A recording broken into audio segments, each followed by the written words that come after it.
What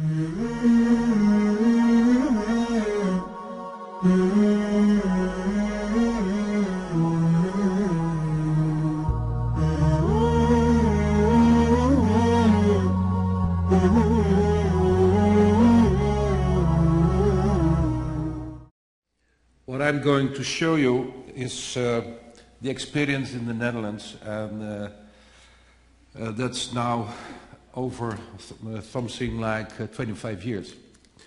And so where you are now,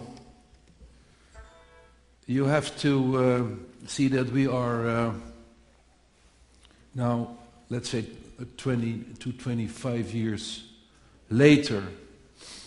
And we have been giving speeches in a number of countries, and we would like to state the first thing is actually what is screening, and it's already has been hit on in the previous speakers, but for us it's very clear that screening should be not only an apparatus of shifting, of sieving.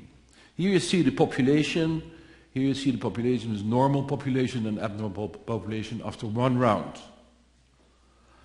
And this is what most of people would consider screening. The problems arise if everyone recognizes that there are still some abnormals in the so-called normal population, and there are still also normals in the abnormal population. You have to deal with that. It's more or less, you have a screened population and you have a recalled population. You don't have a diagnosis yet if you are really in screening. So that's important. But what is much more important is what we see now. The figures that you saw just here from Saudi Arabia are first round figures. And this is what you will find in the first round. You have much more pre-symptomatic disease. And you go for a first screening round, and everyone is happy. And everyone is happy because you find so much breast cancer. But actually this is not where you are looking for. You're looking for the smaller tumors. So now you get the interval. In the interval, the left-ins will become symptomatic, and they will be picked out, and you leave. Now you have the start of a screening system. Here you can start really early detection, and this is what you should to be continued for many, many, many years. So, what we mean about screening is screening of breast cancer. It's the most misused word in the world, screening, but we mean screening for breast cancer, mammographic, digital, organized. And organized is very strict in this sense. Some facts you already saw that, so 1.5 million women, 300 deaths annually, and here you see the Glomocan image, and it looks like a Western disease. But if you look very closely, it's the incidence is it's a Western disease, but mortality is not a Western disease. Breast cancer mortality is not specific breast for the Western countries, so it's a worldwide problem. Why were we so early in the Netherlands? Here we are. This is the incidence in Europe. It's much, much, much higher than wherever in the world. We have the highest, one of the highest incidence, somewhere around the same as Belgium and parts of the UK. So that's the reason why there was also very early interest in screening programs in the Netherlands. Most of people say, well, if you start screening, you start finding cancers, and then you have this. You have an enormous rise in incidence, but at a specific moment, it will disappear. I'm so sorry.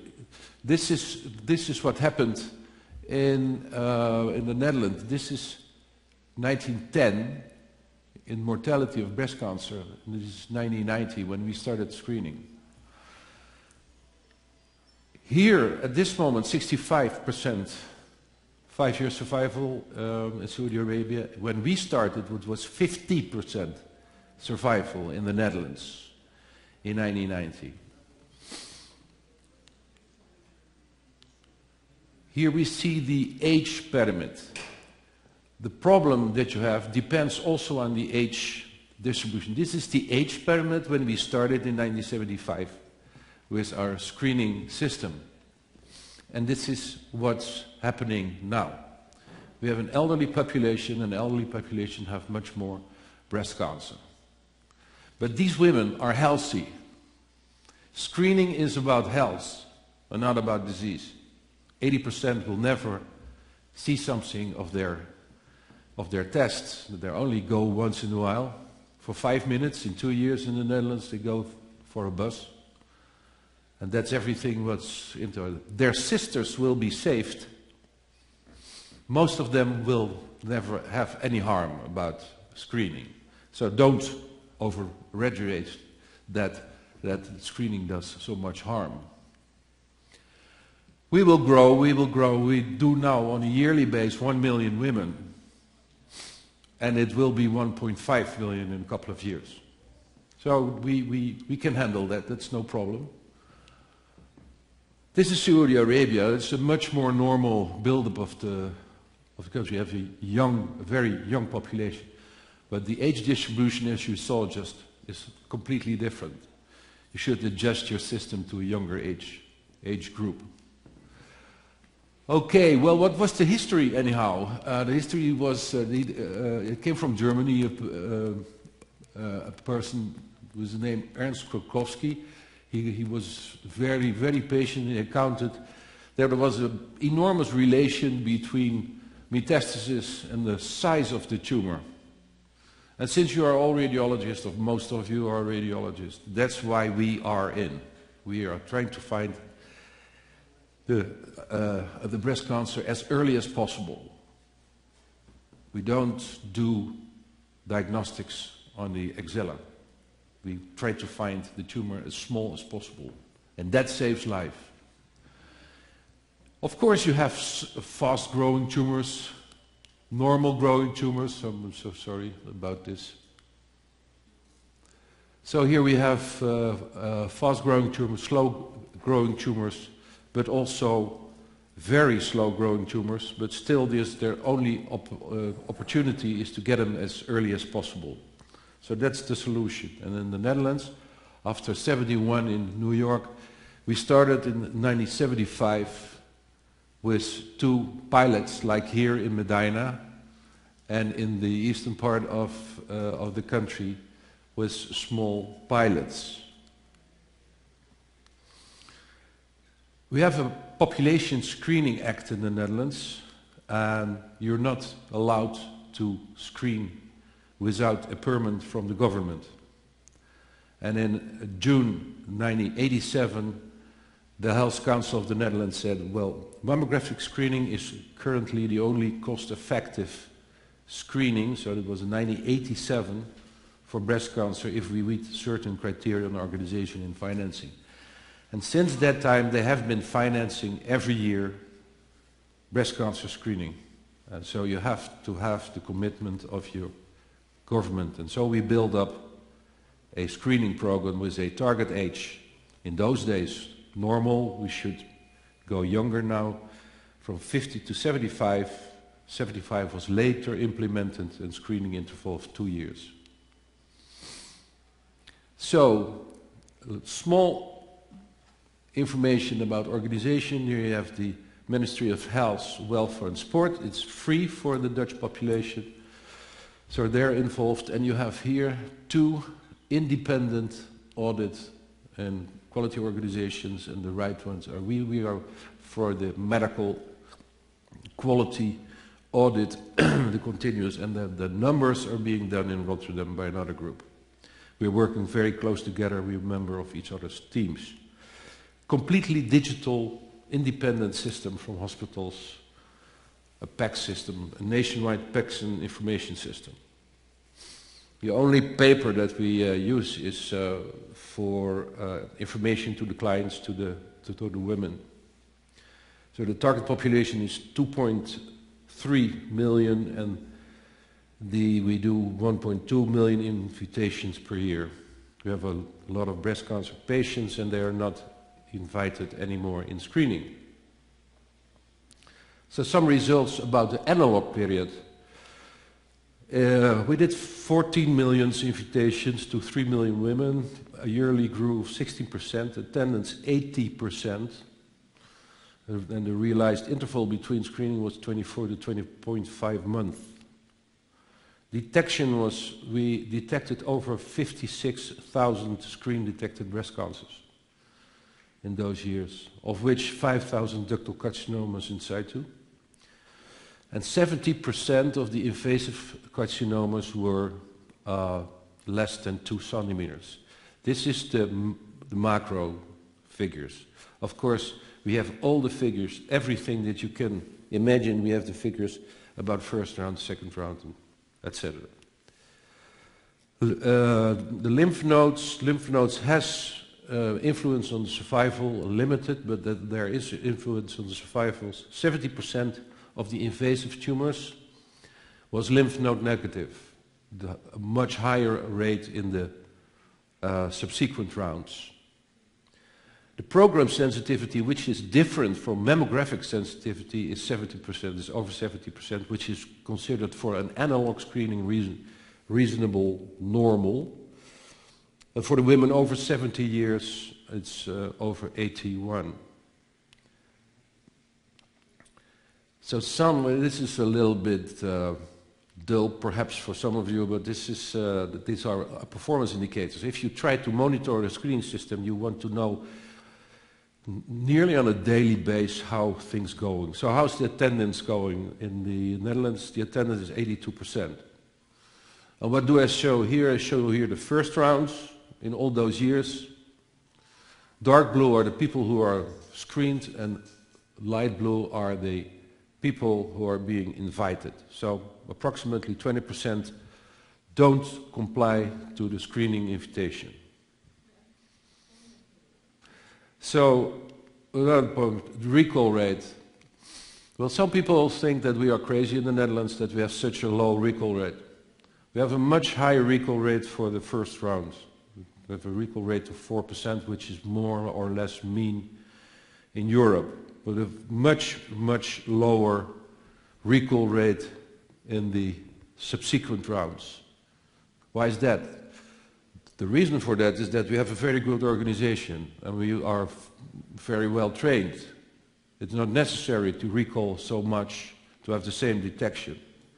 We always have the prior rounds under our hands if we screen. It's a matter of organization. Detection 5.5 in those years. And you see here a result which might be of interest to you. You have to recall a lot of women more for some slight increase of detection. We do that intentionally. We asked the radiologists the last years to increase their recall. And you can see the results now.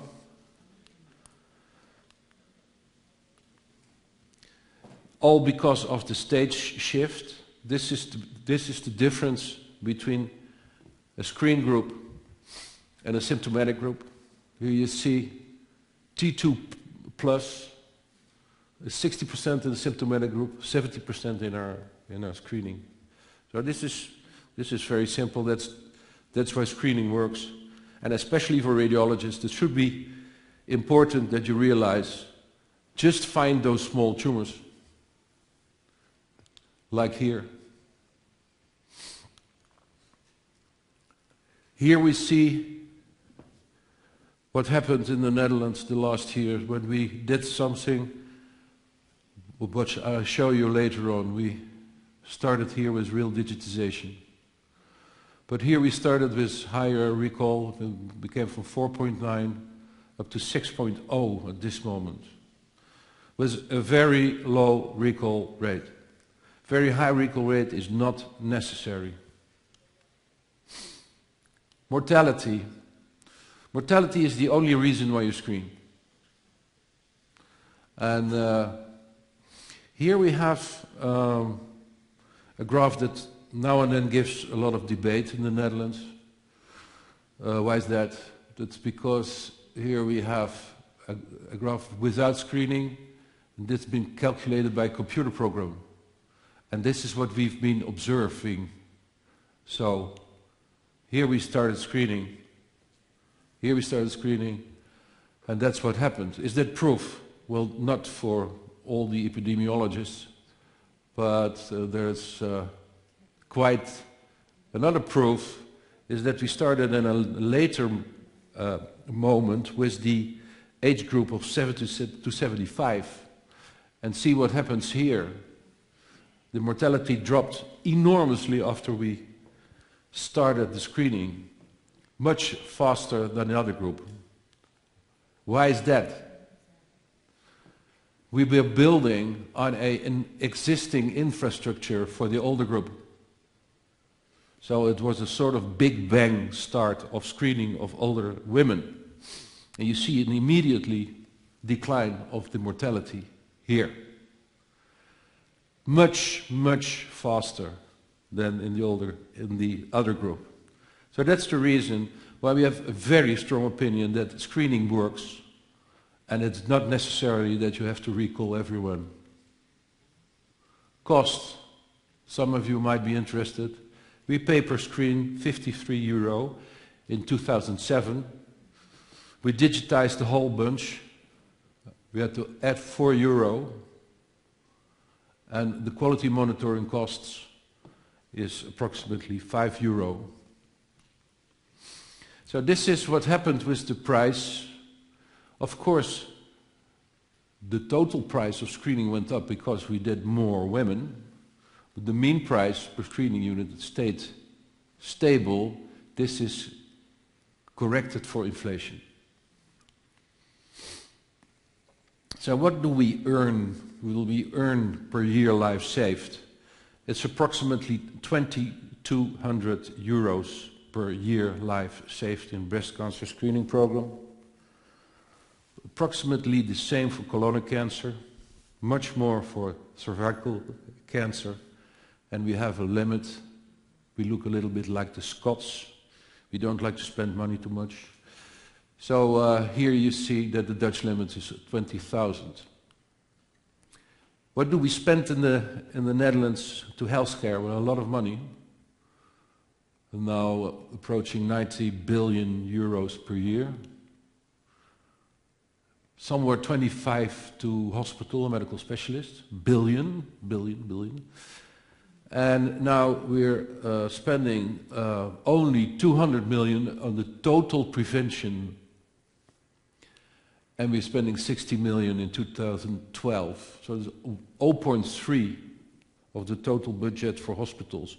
So it's only a splinter with a very effective mean. You should give this information to your government because it's very effective. This is the cost of the healthcare. We should be careful that it's not becoming a disease itself. But not for screening. Screening is not very expensive. So digitization might be of interest to radiologists. It was a revolution. We do high volume screening. Was it good enough? You know, we started very early with some pilots. This is a graph I have to explain. This is the build-up of the screening of the Netherlands in the analog phase. And this is the digital. This is the digital area. This represents, with these first rounds, 1.5 million screens. And we can compare that with the analog area. It was an enormous process. So here you see the Netherlands. It's not a very large country, but we have 17 million inhabitants.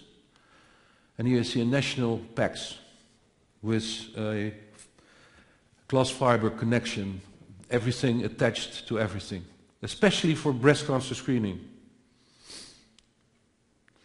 We had to train 550 technicians and 150 radiologists, all special, dedicated training for the digitization, and a total of 1,000 people who use the system.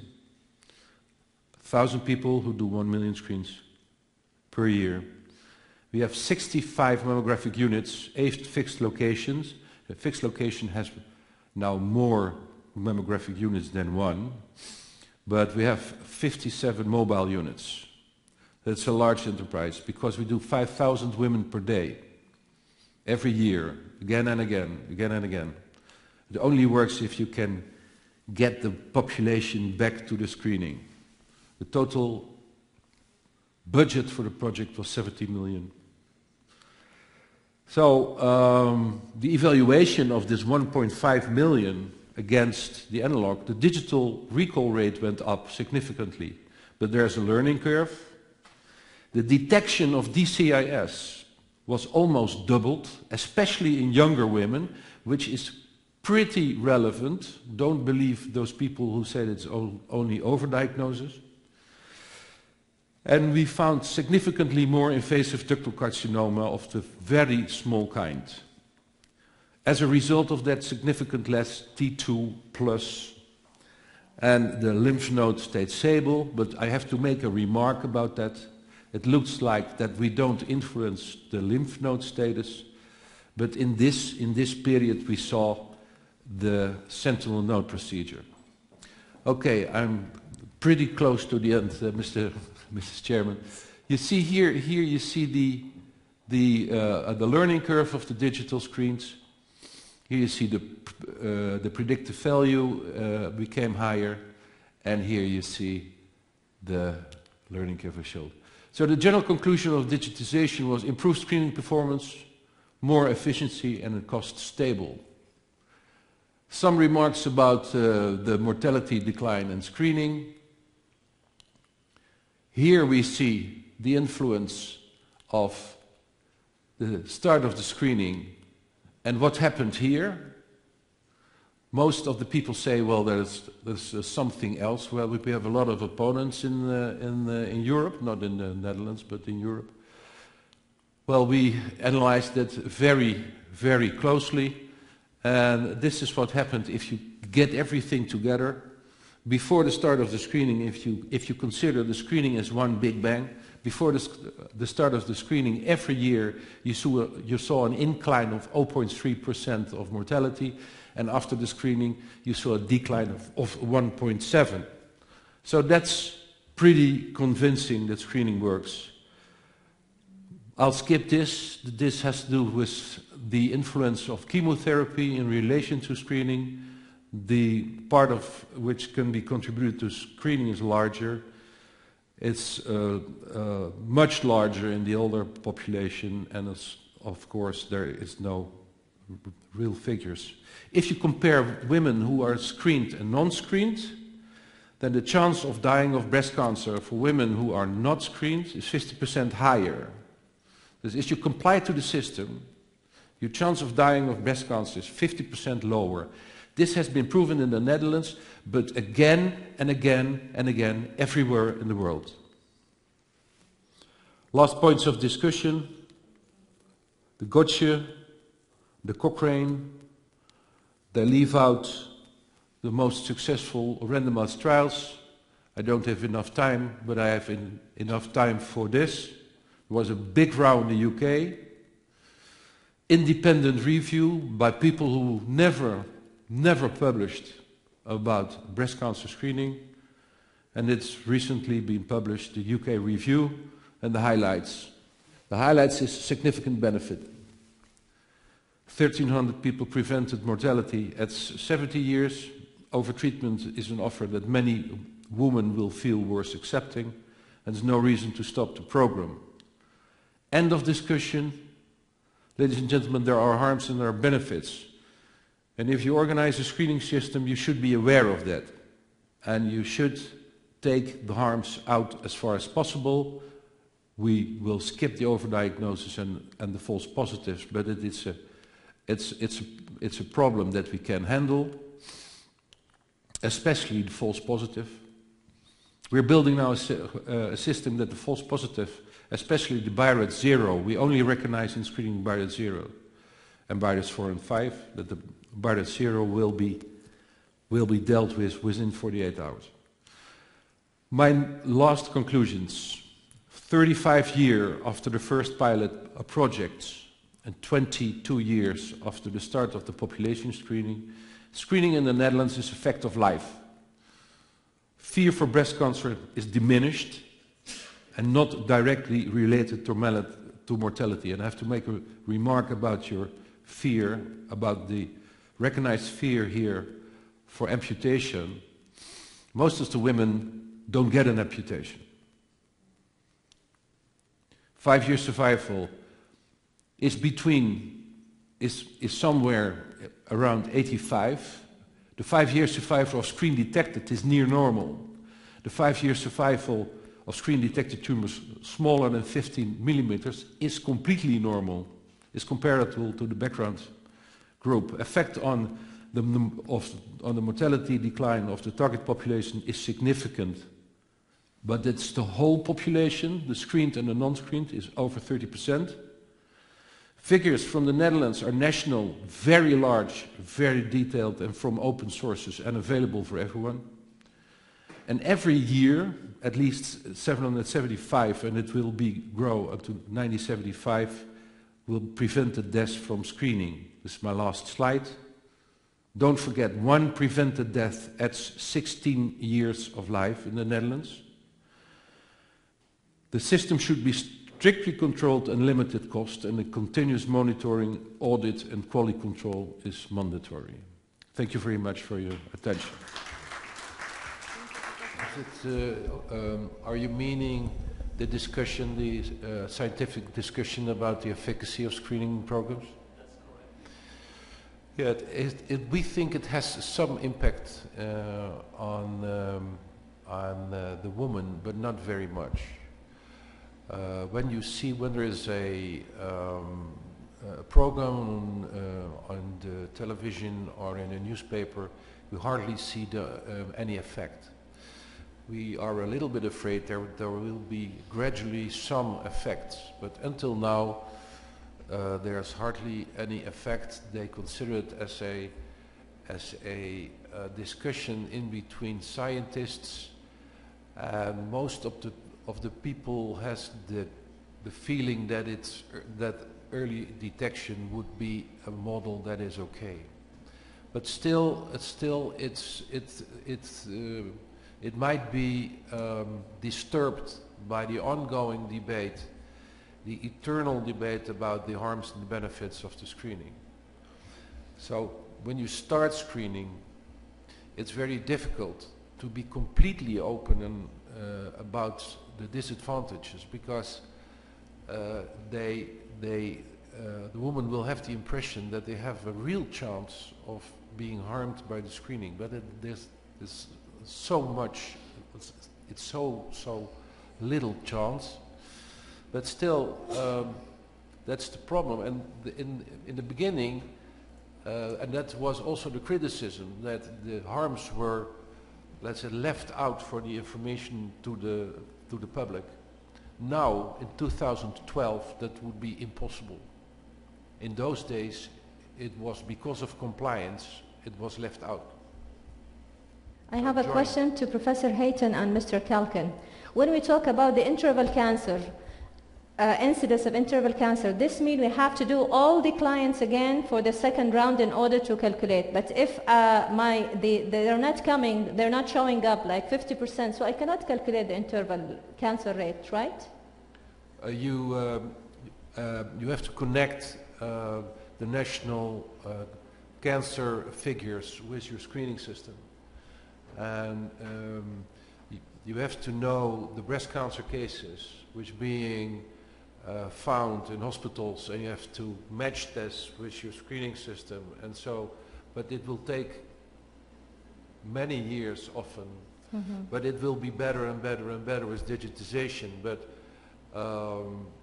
that's the way we do it. We just connect the screening information system with the cancer information system of the Dutch Cancer Society. So you should have some national information system about malignancies. And also you mentioned in your presentation that you instructed the radiologist after a while to increase the recall rate in order to get a smaller stage of cancer.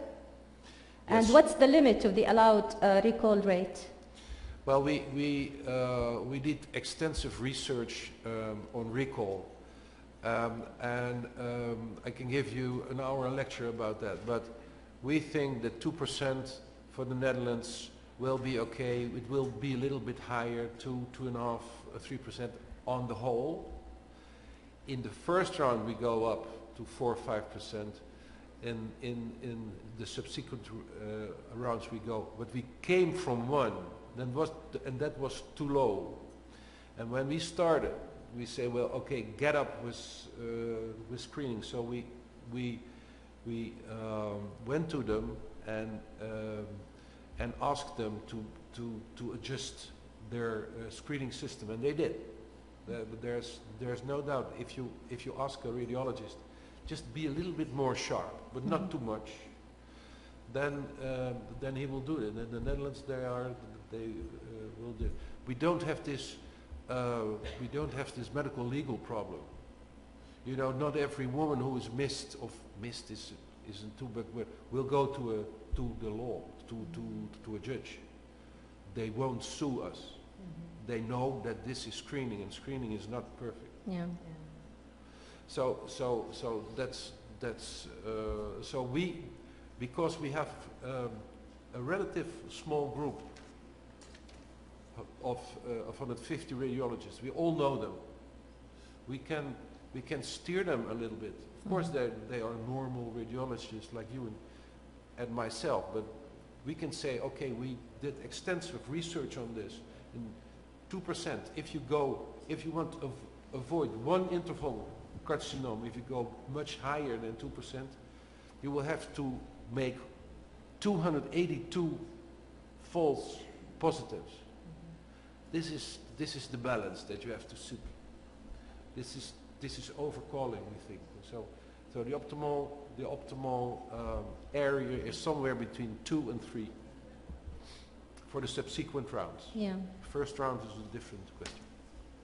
I have just one last question. So to gauge the success program of a screening program, we emphasize a lot about the detection rate. But do you have enough time now to really look at the cure rate? I mean, you talked a little bit about the decrease of death rate, but do you have enough lead time bias, I guess, to see whether there is enough, you can gauge actually the success based on the cure rate? Yes, but we of course we know that that lead time bias is of course a problem. But if you are working already for more than 20 years, that's not a problem anymore. So we know exactly what happens with the screen detected woman. They will hardly die from breast cancer. My own sister, she was detected by the screening, and I said, well, congratulations. The one reason you're not going to die from is from breast cancer. You know, that's the reason. She was 72, and she had a 4 millimeter invasive breast carcinoma. It's not a white dove. This is normal practice in the Netherlands.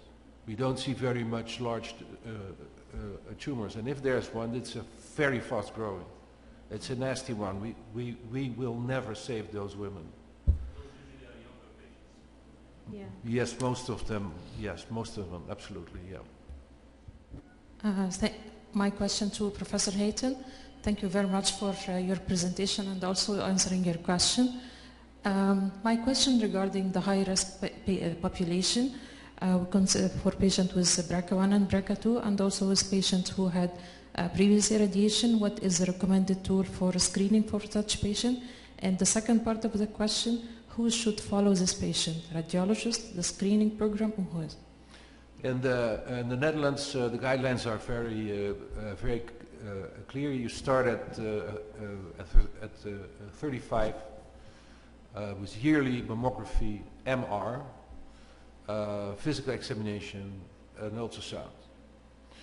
The chance of having a false positive is 100% in your lifetime, but they accept that, and they are being followed up by the medical oncologist. But of course, in the Netherlands, and that is what you're going to see also here in Saudi Arabia, when you start screening on a large scale, surgeons and radiologists and pathologists has to work together. And immediately the standard of care goes up. I'm so sorry about the surgeons. I don't know if there is any surgeon here around, but the standard of care, because it becomes multidisciplinary, that's the effect of screening. It's a side effect, I know, but they have to work together. So they have multidisciplinary teams. I saw in your department a special room for that. That is in every hospital in the Netherlands obligatory. You don't comply to the guidelines if you don't have a multidisciplinary room, if you don't have a weekly multidisciplinary room. So it's of course a surgeon or a medical oncologist, to go to your question, that's the one who does the direct contact, or a nurse.